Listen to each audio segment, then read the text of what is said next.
So what's your take on this? It's hardly surprising. Maybe the timing to a certain extent is kind of surprising, but really it was going to end one way or the other. What's your general feeling at the moment? Is it sort of a wistfulness at the sort of highlights we had, or is it sort of like about time?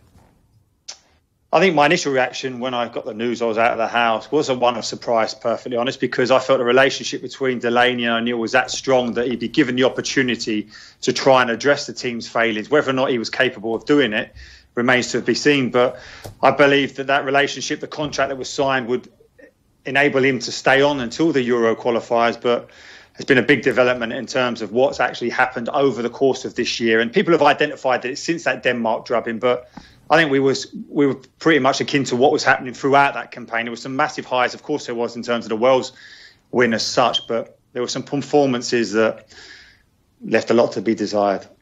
The way it's happened today, it seems that Martin O'Neill it's been a mutual agreement. He stepped away from his post rather than being fired. That seems to be the terminology we're getting here. Is there sort of a sense of Martin O'Neill performing some sort of damage limitation on his own reputation and the future of his own managerial career here?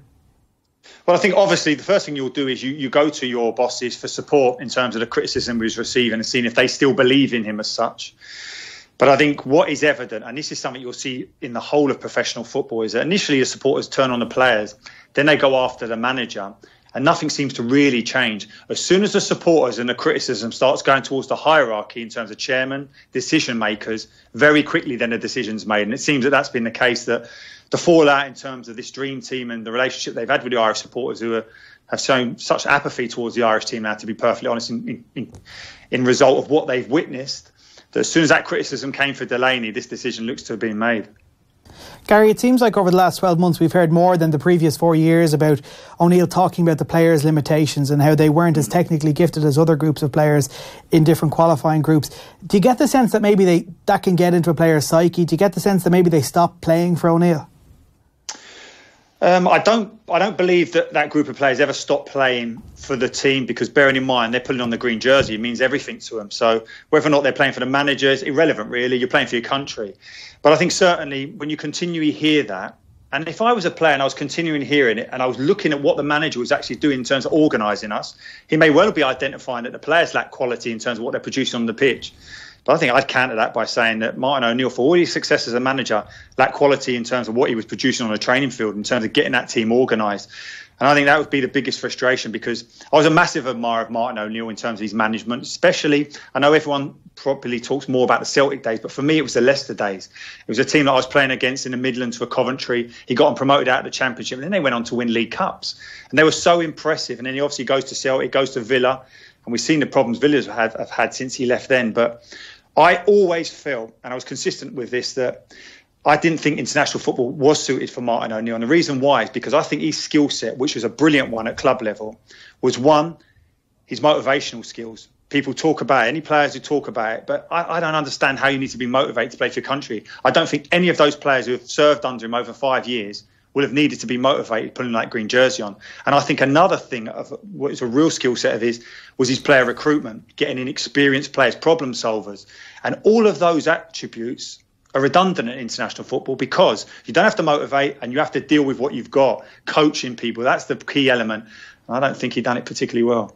So it sounds like that the future of Martin O'Neill isn't going to be too dictated by what happened over the last couple of months, or maybe it will. Maybe people will just see the face value of the results and the poor performances. But you think that there's still a club future here for O'Neill? Oh yeah, without a doubt. I think there'll be clubs who will come looking for him. I think his success at club level proves that, and he may well have the energy to go again. He might be the kind of manager who doesn't want to end on a particular low as such, but yeah, I would expect people to come looking for him. I'd expect people to come looking for Roy Keane as well. I think people have said that this is the end of their coaching managerial careers. I don't see that for one moment. They're two of our most famous footballing sons, huge experience, but it just hasn't worked out for this Irish team.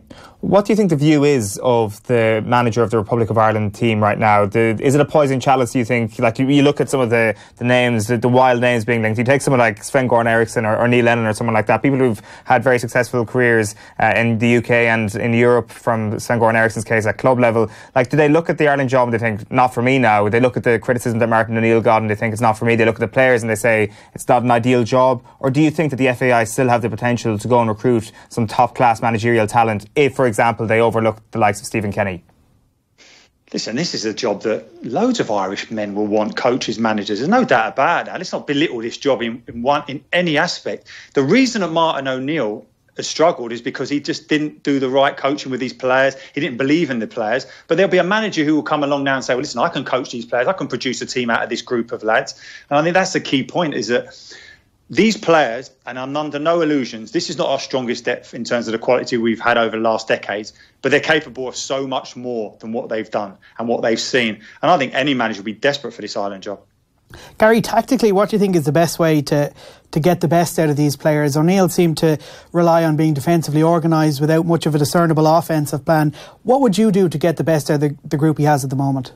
Well, I'd counter that what you said. I don't think we were defensively organised. And I know that people will say it was a strong defensive performance away in Denmark. I didn't think it was. I thought it was numbers, sheer numbers blocking the pass. I didn't see any trigger points to engage. I thought our midfield unit was right on top of our defensive unit, couldn't get out. The very fact that Lasse Schöne, Eriksson, and I know these are good players, but they were able to sit in a pocket and dictate because there's no one pressing them. So I believe that whatever tactics are chosen, and I'm not a purist in terms of it has to be expansive football. It just has to suit the group of players you have. And the key point of that is whatever tactics you choose, you have to drill it into the training ground and you have to nail it down so every one of those players knows what their role is and what their teammates' role is. And from that point on, then you can look to influence games. Who's the next manager for you, Gary? Well, I don't know. I think the dust has to settle a little bit in terms of who's available. I can see straight away the likes of Mick McCarthy. I've seen Nathan say it's a nostalgia appointment. I don't believe in nostalgia at all. I think he's done a brilliant job initially. I think time has been better to him because I think ultimately the reason he lost his job was a popularity contest that you're not going to win against the Manchester United captain. I don't think it was a case of how poorly the team were playing as such. I know we started that campaign poorly, but we were able to recover. We would have done. So I know that the likes of Stephen Kenny, for his body of work, what he's done in League of Ireland, will be obviously touted.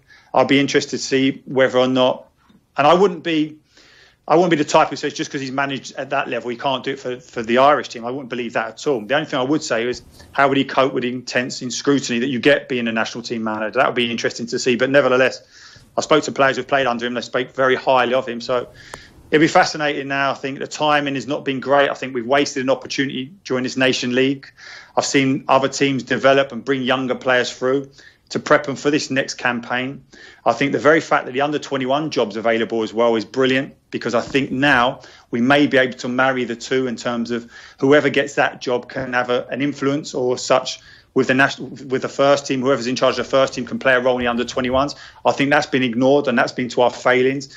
I know that England have a far superior pool to us, but look at the benefits that Southgate has had in terms of bringing those under-21 players and the momentum that's been created there. I know the bigger teams in Europe do it. The reason we did it was a disgrace, really, that our management duo, for all their experience, all their quality, played no role in the underage groups. Yeah, just one last thing. I just see Sam Allardyce is third favourite for this job at the moment. And like Sam Allardyce, you have to have, obviously, in all the markets for any absent managerial role. He's just almost novelty value. I'm kind of worried looking at the price of 10 to 1 that he's third favourite for this, that there might actually be some realistic possibility of this. Like, I'm not sure about you. Am I being too negative around Sam Allardyce there? Like, he just seems that when you talk about the holistic approach that is really required from this next Republic of Ireland manager, that Sam Allardyce probably isn't that guy. He probably isn't the guy who's going to care about the under-21s or the future of the underage setup in Ireland. Well, it depends what his remit is when he's given the job. I don't think as a manager you come in, you dictate that I'm only going to look after the seniors. I think Martin O'Neill said that initially when he came on, that I'm not going to look at the younger players because I'm being judged on the first team. Well, lo and behold, he's there 5 years. Those players he should have been working for could quite comfortably have come through and would have been part of his squad. In terms of Sam Allardyce, he's more forward-thinking than a lot of people think. That direct football, he's very organised, coaching-wise, how he structures everything. And listen, in terms of his qualities as a manager, I don't think we would be let down as such. But whether it's a natural fit for Ireland remains to be seen.